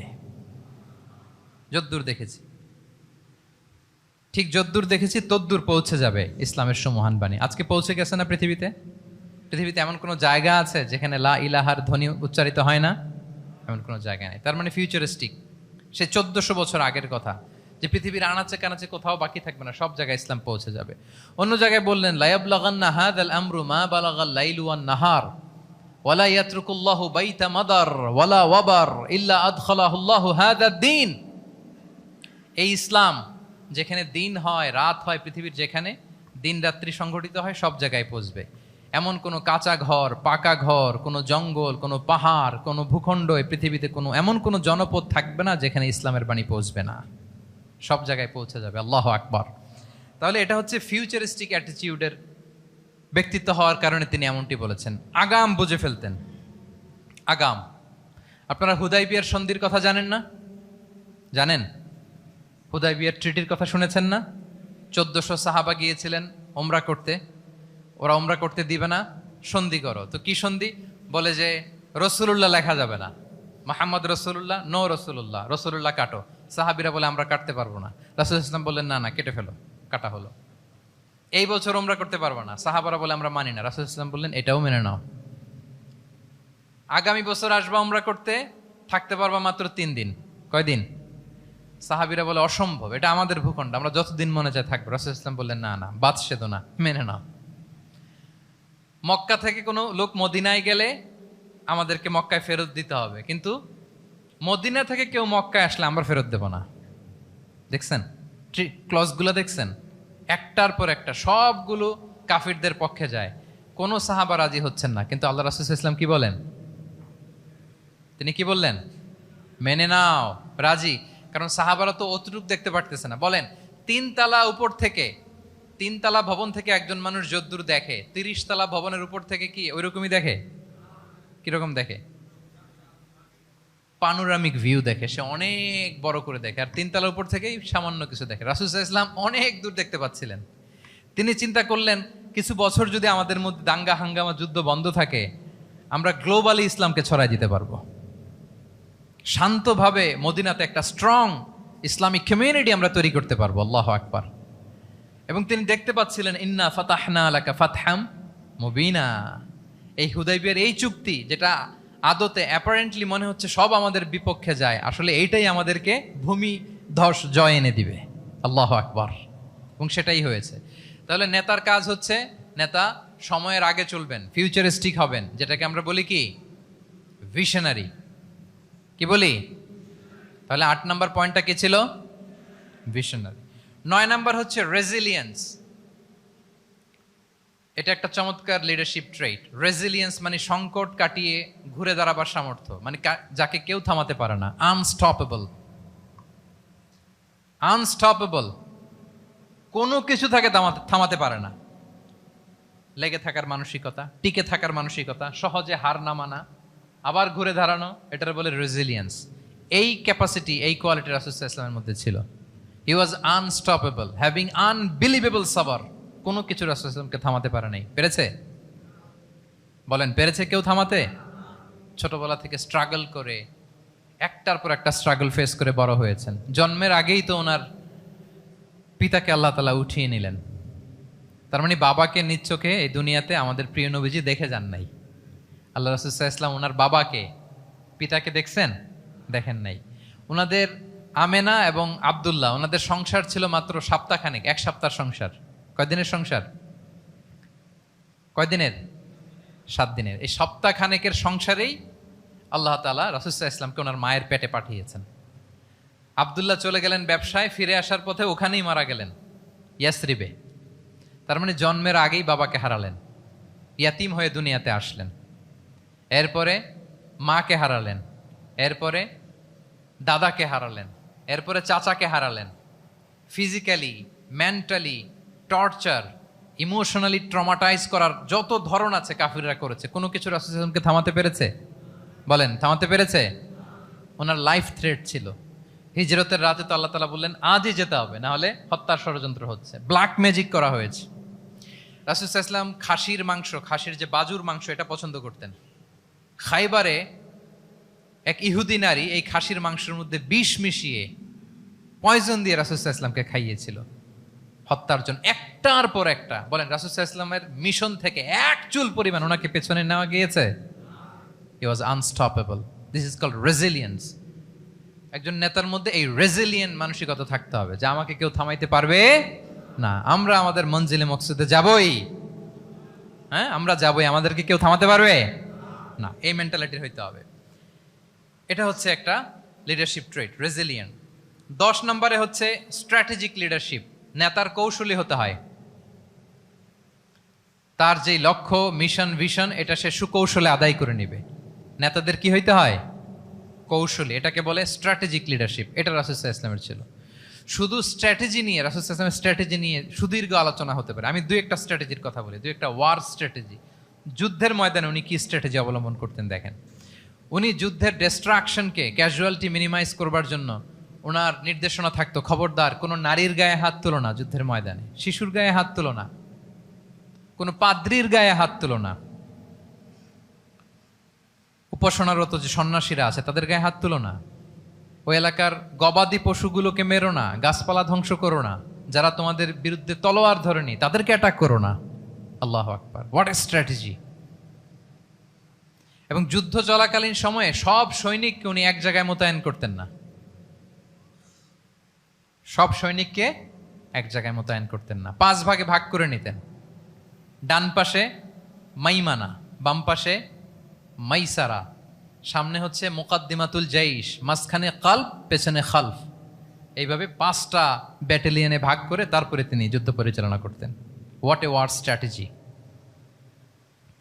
বদরের যুদ্ধে যখন পৌঁছলেন, মক্কা থেকে মদিনা থেকে 130 কিলোমিটার দূরে, দূরে আফসা দেখা যায়, মরিচিকার মধ্যে দেখা যায় ওই যে মুশরিকরা ওখানে আসছে, কিন্তু তারা কতজন এটা তো বোঝা যায় না। তো কিছু ছেলে এই মরুভূমিতে থাকে, ওদেরকে পানি সরবরাহ করে। এদেরকে রাসূল সাল্লাল্লাহু আলাইহি ওয়াসাল্লাম জিজ্ঞেস করলেন যে কুরাইশরা যে আসছে তারা সংখ্যায় কত? এটা না জানলে তো উনি ওনার ওয়ার স্ট্র্যাটেজি ঠিক করতে পারবেন না, যুদ্ধের কৌশল। তো এরা বলে নাহনু লা নাদরি, আমরা জানি না কত। এখন এটা কিভাবে তিনি বের করবেন? সংখ্যায় তারা কত এটা তো আমাকে ফাইন্ড আউট করতে হবে। রাসূল সাল্লাল্লাহু আলাইহি ওয়াসাল্লাম বলেন যে ওরা কি খায়? বলে যে প্রতিদিন উট জবাই করে খায়। তো রাসূল সাল্লাল্লাহু আলাইহি ওয়াসাল্লাম বলেন যে প্রতিদিন কয়টা উট লাগে? বলে যে ইয়াউমান তিসআন ও ইয়াউমান আশরান, 2 দিন হয়েছে আসছে, তো প্রথম দিন দেখলাম 9টা জবাই করছে, আজকে দেখছি 10টা জবাই করছে। রাসূল সাল্লাল্লাহু আলাইহি ওয়াসাল্লাম বললেন ইদান আল কওমু মা বাইনা আত-তিসআমিয়া ওয়াল আলফ, তাহলে ওরা 900 থেকে 1000-এর মধ্যে। সুবহানাল্লাহ। এবার বলেন বদরের যুদ্ধে কুরাইশদের সংখ্যা ছিল কত? আল্লাহু আকবার, হোয়াট এ ওয়ার স্ট্র্যাটেজি। নমুনা দেখে বুঝে ফেলছেন কতজন তারা। এইভাবে রাসূল সাল্লাল্লাহু আলাইহি ওয়াসাল্লাম ওনার স্ট্র্যাটেজি নির্ধারণ করতেন। লোকেশন শেয়ার করতেন না। সুবহানাল্লাহ। কোথায় যাবেন বলতেন না, চলো চলো বলে ছুটতেছেন। কোথায় যাবেন উনি জানেন। অ্যাটাক করবেন এইদিকে ডান দিকে, অ্যাটাক করবেন কোন দিকে, কিন্তু মদিনা থেকে বের হতেন বাম দিক দিয়ে। অ্যাটাক করবেন উত্তরে, মদিনা থেকে বের হতেন কোন দিক দিয়ে, দক্ষিণ দিক দিয়ে। যে রাতে হিজরত করবেন মদিনা উত্তর দিকে, উনি দক্ষিণ দিকে চলে গেছেন গারে সাউরে 3 দিন থেকে আগে, ওরা যাতে বুঝতে না পারে। সুবহানাল্লাহ। এটা ছিল রাসূল সাল্লাল্লাহু আলাইহি ওয়াসাল্লামের ওয়ার স্ট্র্যাটেজি। এবং সবাই যেই পথে মক্কা থেকে মদিনা যায় উনি কিন্তু ওই পথে যাননি। ক্যারাভেনগুলো, কাফেলাগুলো যেই পথে মক্কা থেকে মদিনা ইউজুয়াল রুট যেটা, যাননি। সাওয়াহেলি পথে সাগরের পাশ দিয়ে স্পেশাল একজন গাইড ভাড়া করে তিনি গিয়েছেন। আল্লাহু আকবার। This is call strategy. তাহলে স্ট্র্যাটেজিক লিডারশিপ লাগবে, একজন নেতার স্ট্র্যাটেজিক প্ল্যানিং ঠিক করা লাগবে। এটা তাকে সামনের দিকে আগাতে অনেক সহায়তা করবে। রাসূল সাল্লাল্লাহু আলাইহি ওয়াসাল্লামের যে জিও পলিটিক্যাল অ্যাওয়ারনেস, এগুলো নিয়ে কথা বলতে গেলে অনেক লম্বা সময় লাগবে, আমরা যাব না। 10 নম্বরে ছিল স্ট্র্যাটেজিক লিডারশিপ, 10টা বলে ফেলছি, আর 2টা 2 মিনিটে বলে শেষ করব। 11 নম্বর প্র্যাকটিক্যাল উইজডম। প্র্যাকটিক্যাল উইজডম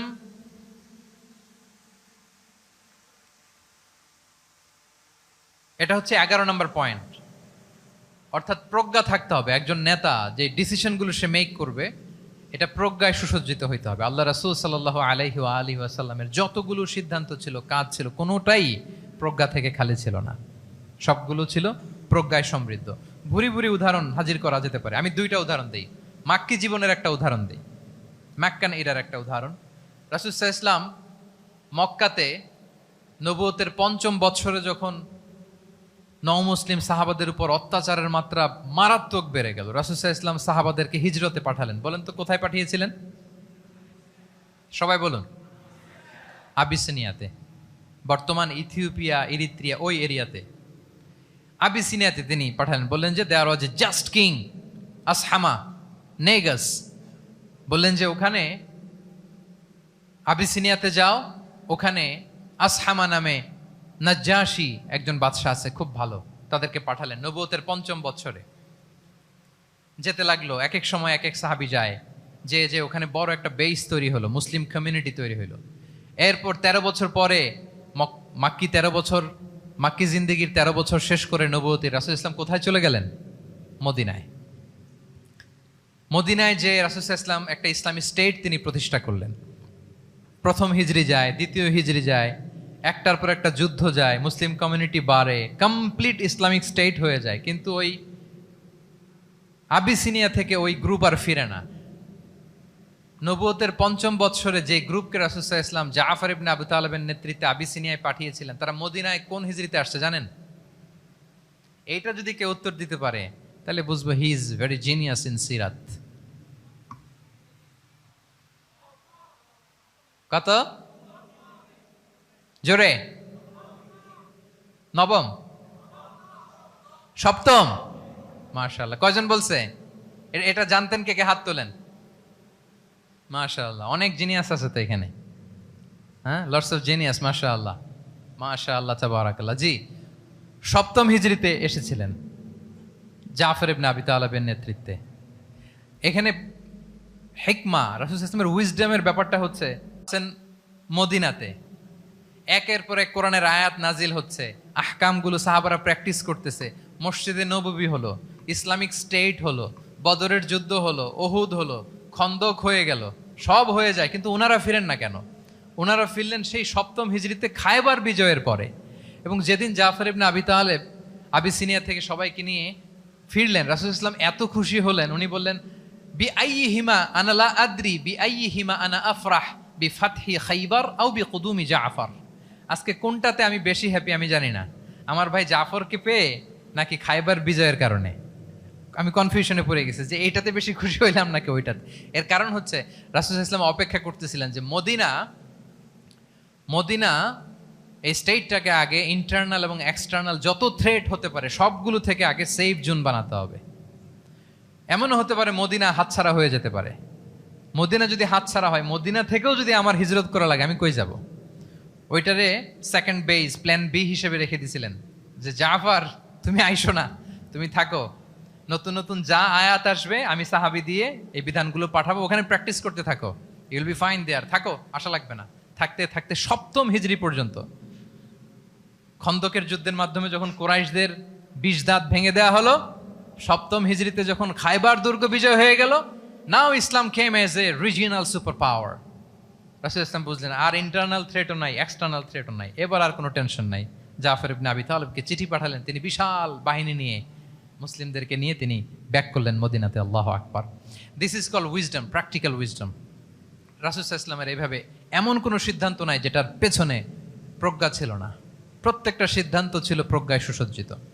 আমরা যদি মদিনার একটা উইজডমের কথা খেয়াল করি, খুব সংক্ষেপে বলি, মদিনাতে আল্লাহ রাসূল সাল্লাল্লাহু আলাইহি ওয়া আলিহি ওয়াসাল্লাম, মদিনার সোসাইটিতে মুনাফিক কারা বলেন তো? এটা কি রাসূল সাল্লাল্লাহু আলাইহি ওয়াসাল্লাম জানতেন না? জানতেন কিনা বলেন?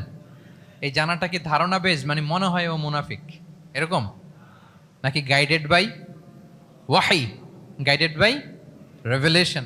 স্বয়ং আল্লাহ তাআলা জানিয়ে দিয়েছেন। এরপরও কোনোদিন রাসূল সাল্লাল্লাহু আলাইহি ওয়াসাল্লাম মানুষের সামনে কাউকে মুনাফিক বলে পরিচয় করিয়ে দেন নাই। মদিনার সোসাইটিতে কেউ জানতো না, বুঝতে পারতো আচরণ মুনাফিকের মতো, কিন্তু রাসূল ইসলাম কখনো বলেন নাই যে ও মুনাফিক। কখনো বলছেন? বলেন নাই। চিন্তা করছেন? আমরা তো কথায় কথায় ফেসবুকে মন মতো না হইলে কি লিখি? মন মতো না হলেই বেসড অন অ্যাজাম্পশন, আমার মন মতো হয় নাই ও মুনাফিক। কিন্তু ওহী দ্বারা সুনিশ্চিত হয়েও রাসূল সাল্লাল্লাহু আলাইহি ওয়াসাল্লাম কাউকে মুনাফিক বলে অ্যাড্রেস করেন নাই। আল্লাহু আকবার। কেন করেন নাই? মুসলিম সাহাবারা চটে যাবে, মুনাফিকদেরকে হত্যা করবে, তখন মুশরিকরা, কোরাইশরা, ইহুদিরা কি বলবে? যে মুহাম্মদের অনুসারীরা একে অন্যকে হত্যা করে। কারণ মুনাফিকরা তো অন্য সাহাবীদের মতো তারাও মসজিদে নববীতে এসে রাসূল সাল্লাল্লাহু আলাইহি ওয়াসাল্লামের পেছনে নামাজ পড়তো। অ্যাপারেন্টলি দেখতে তো তারাও মুমিন, দেখতে তারাও কি মুমিন। কখনো রাসূল সাল্লাল্লাহু আলাইহি ওয়াসাল্লাম বলেন না। তবে হুযায়ফা ইবনুল ইয়ামান রাদিয়াল্লাহু তাআলা আনহু নামে একজন সাহাবী, উনি মদিনার গোয়েন্দা বিভাগের প্রধান ছিলেন রাসূল সাল্লাল্লাহু আলাইহি ওয়াসাল্লামের, উনাকে বলে গিয়েছিলেন কারা কারা মুনাফিক। নামের লিস্টটা অ্যাজ এ রেফারেন্স শুধু উনাকে বলেছিলেন, আর কাউকে বলেন নাই। এজন্য ওমরে ফারুক রাদিয়াল্লাহু তাআলা আনহু যখন মদিনার খলিফা, তখন তিনি কেউ মারা গেলে ওনাকে যখন জানাজার ইমামতির জন্য বলা হতো, উনি দেখতেন যে ওই জানাজায় হুযায়ফা গিয়েছে কিনা। যদি হুযায়ফা ইবনুল ইয়ামান ওখানে যেতেন, উনি ওই নামাজের ইমামতি করতেন। আর যদি দেখতেন ওইখানে হুযায়ফা নাই, ওইখানে ওমরও নাই রাদিয়াল্লাহু তাআলা আনহু, আল্লাহু আকবার, তিনি কৌশলে পাশ কাটিয়ে বলতেন অন্য কেউ এই নামাজের ইমামতি করে দাও, আমি যাব না। আল্লাহু আকবার। তাহলে রাসূল সাল্লাল্লাহু আলাইহি ওয়াসাল্লামের উইজডম দেখেন, তিনি কমিউনিটির মধ্যে ইউনিটি ধরে রাখার জন্য কখনো মুনাফিকদের নাম বাই নেম তাদেরকে চিনতেন, কখনো ডিসক্লোজ করেন নাই। আল্লাহু আকবার। This is called wisdom. তাহলে 11 নম্বর কি ছিল? Practical wisdom. লাস্ট পয়েন্ট, অনেক লম্বা হয়ে গেছে আলোচনা। শেষ নাম্বার হচ্ছে 12 নাম্বার হচ্ছে, লাস্ট পয়েন্ট হচ্ছে succession management. A good leader produces a good leader. A true leader produces a true leader. একজন ভালো নেতা সে ভালো নেতা তৈরি করে, কি বলেন? একজন যোগ্য নেতা আরো যোগ্য উত্তরসূরি তৈরি করে, ঠিক কিনা বলেন? আমি শুধু নেতা, নেতৃত্বের সব গুণ আমার মধ্যে খালি হাবুডুবু খায়, আমি কাউরে নেতা বানাইতে পারলাম না, তো আমি চলে যাওয়ার পরে আমার দল চালাবে কে? আমার দেশ চালাবে কে? এই উম্মাকে নেতৃত্ব দিবে কে? রাসূল সাল্লাল্লাহু আলাইহি ওয়াসাল্লাম নিজে যেমনি অনুসরণীয় নেতা ছিলেন, অনুকরণীয় নেতৃত্ব দিয়েছেন, তিনি এরকম নেতৃত্ব তৈরিও করে গিয়েছেন, ঠিক কিনা বলেন? আল খোলাফা আর রশিদিন আল মাহদিন, তাদের কথা যদি খেয়াল করেন, আবু বকর রাদিয়াল্লাহু তাআলা আনহুর ব্যাপারে তো ওনার প্রচ্ছন্ন কিছু ইঙ্গিতও ছিল। ওনার অবর্তমানে নামাজ পড়িয়েছে কে মসজিদে নববীতে? আবু বকর রাদিয়াল্লাহু তাআলা আনহু। ওনার হজ পালনের আগে হজের জন্য পাঠিয়েছিলেন কাকে? নবম হিজরিতে আবু বকর রাদিয়াল্লাহু তাআলা। এগুলো ছিল প্রচ্ছন্ন ইঙ্গিত। এবং সাকিফায়ে বনু সাঈদাতে ওমরে ফারুক বললেন যে আপনাকেই আমরা নেতা মানি, সবাই এক বাক্যে মেনে নিল। আজও ওই জায়গাটা মসজিদে নববীর এক পাশে সাকিফায়ে বনু সাঈদার বড় সাইনবোর্ড আছে, ওখানে বিকেলবেলা আনসারী সাহাবারা বসে গল্প করতেন। ওই জায়গাতে আবু বকর রাদিয়াল্লাহু তাআলা আনহুর খলিফা নির্বাচনের ব্যাপারটা ঘটেছিল। উনি ওসিয়ত করে গিয়েছিলেন ওমরে ফারুক রাদিয়াল্লাহু তাআলা আনহু খলিফা হবেন। ওমরে ফারুককে যখন অ্যাসাসিনেশন করা হলো, উনি একটা প্যানেল করে দিয়ে গেলেন। সেখান থেকে ওসমান রাদিয়াল্লাহু তাআলা আনহু হলেন। ওসমান রাদিয়াল্লাহু তাআলা আনহুর হত্যা পরবর্তী উদ্ভূত পরিস্থিতিতে আলী রাদিয়াল্লাহু তাআলা আনহু হলেন। একজনের চেয়ে আরেকজন শ্রেষ্ঠ, একজনের চাইতে আরেকজনের মানাকে অসাধারণ অসাধারণ। এই যে নেতৃত্ব রাসূল সাল্লাল্লাহু আলাইহি ওয়াসাল্লাম এটা জীবদ্দশায় তৈরি করেছেন। যার যেখানে ক্যাপাসিটি দেখেছেন তাকে ওই দিকে উদ্বুদ্ধ করেছেন। যার মধ্যে যুদ্ধের ব্যাপারে জ্ঞান দেখেছেন তাকে যুদ্ধের সেনাপতি বানিয়েছেন। Khalid bin Walid, chief of the Muslim military, মুসলিম বাহিনীর সেনাপ্রধান ছিলেন কে? খালিদ বিন ওয়ালিদ। ওনার দিয়ে কখনো কবিতা লিখতে পাঠাইছেন রাসূল সাল্লাল্লাহু আলাইহি ওয়াসাল্লাম, কিন্তু হাসান বিন সাবেদকে দিয়ে কি করছেন? শুধু কি কবিতা লেখানো, ওনার মিম্বরের পাশে মসজিদে নববীতে আরেকটা মিম্বর বানাই দিয়েছেন, স্টেজ, যে তুমি এখানে দাঁড়িয়ে এমন জ্বালাময়ী কবিতা লিখবে যেন গুজবাম হয় মুসলমানদের, জেহাদের ময়দানের জন্য ঝাঁপিয়ে পড়ে। তাহলে খালিদ বিন ওয়ালিদকে দিয়ে এক কাজ করিয়েছেন, হাসান বিন সাবিতকে দিয়ে আরেক কাজ করিয়েছেন। মুআদ ইবনে জাবাল রাদিয়াল্লাহু তাআলা আনহু প্রশাসনিক কার্যক্রম ভালো বুঝতেন। মদিনা রাষ্ট্রের সবচাইতে বড় সিনিয়র আমলা ছিলেন মুআদ ইবনে জাবাল, ইয়ামানের গভর্নর করে পাঠিয়েছেন। ওনার এটাতে যোগ্যতা ছিল। যার যেখানে তিনি প্রতিভা দেখেছেন ইসলামের কল্যাণে রাসূল সাল্লাল্লাহু আলাইহি ওয়াসাল্লাম ওই প্রতিভাগুলোকে কাজে লাগিয়েছেন। এইভাবে ওনার সাকসেশন ম্যানেজমেন্টকে উনি গড়ে তুলেছেন। ফলে ওনার পরবর্তীতে বছরের পর বছর ইসলামী নেতৃত্বের হাল ধরতে মুসলিম উম্মার বেগ পেতে হয় নাই। ঠিক কিনা বলেন? তাহলে a good leader, a true leader produces a good leader. একজন সফল নেতা সে এরকম আরো আরো অনেক সফল নেতৃত্ব তৈরি করে যায়, তাহলেই তার নেতৃত্ব সামনের দিকে আগাতে থাকে। তাহলে সর্বশেষ পয়েন্টটা কি ছিল? Succession management. 12টা জিজ্ঞেস করলে বলা যাবে? হ্যাঁ, নোট করে রাখছেন বোধহয় না? খুব খুশি হয়েছে আমি, মাশাআল্লাহ। শ্রোতা যদি ভালো হয়, শ্রোতা যদি দেখি যে না আমার সাথে সাথে মাথা নাড়ায়, রেসপন্স করে, উত্তর দেয়, তখন কথা বলতেও ভালো লাগে। মানে এত গরমের মধ্যে এত কষ্টে, অল আর সোয়েটিং, বাট এত মনোযোগের সাথে আপনারা শুনেছেন। আল্লাহ তাআলা আপনাদেরকে কবুল করুক।